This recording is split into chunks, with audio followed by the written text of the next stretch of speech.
L'exigence toujours présente. 14 janvier.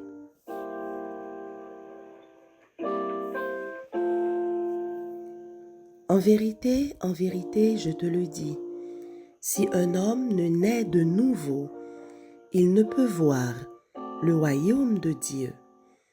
Jean 3, verset 3.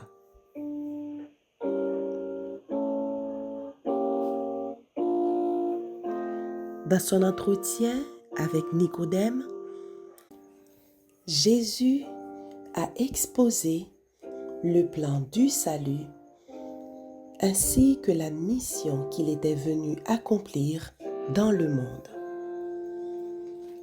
Entrant directement en matière, il lui dit d'un ton solennel, en même temps qu'affable, en vérité, je te le dis, si un homme ne naît d'en haut, il ne peut voir le royaume de Dieu.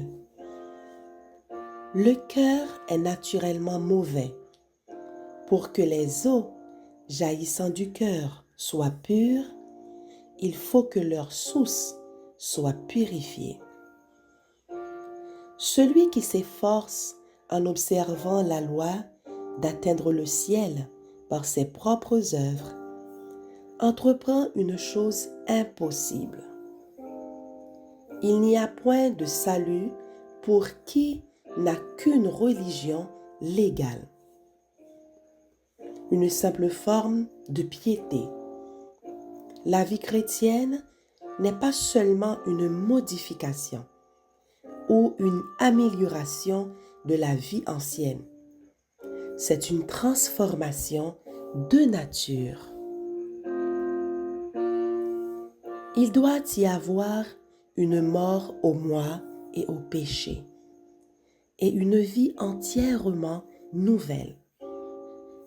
Seule l'action efficace du Saint-Esprit peut produire un tel changement. On ne peut pas mieux l'expliquer qu'on ne peut expliquer les mouvements du vent.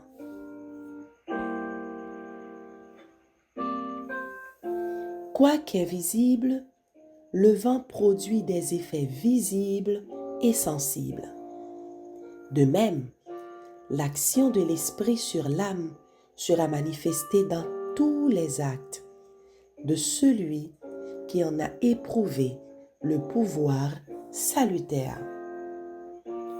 Quand l'Esprit de Dieu prend possession d'un cœur, la vie est transformée. On met de côté les pensées de péché. On renonce à la colère, à l'envie, aux querelles.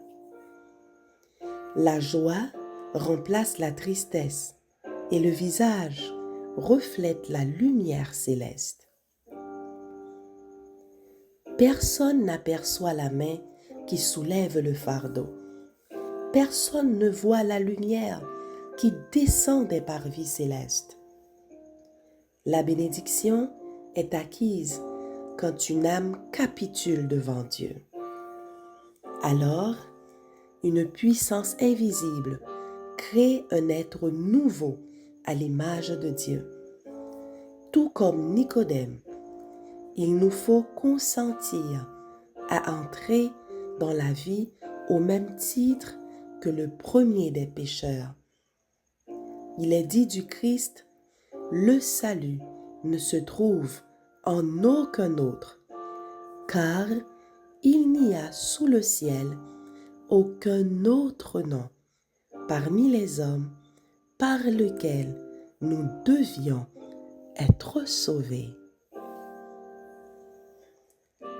Amen.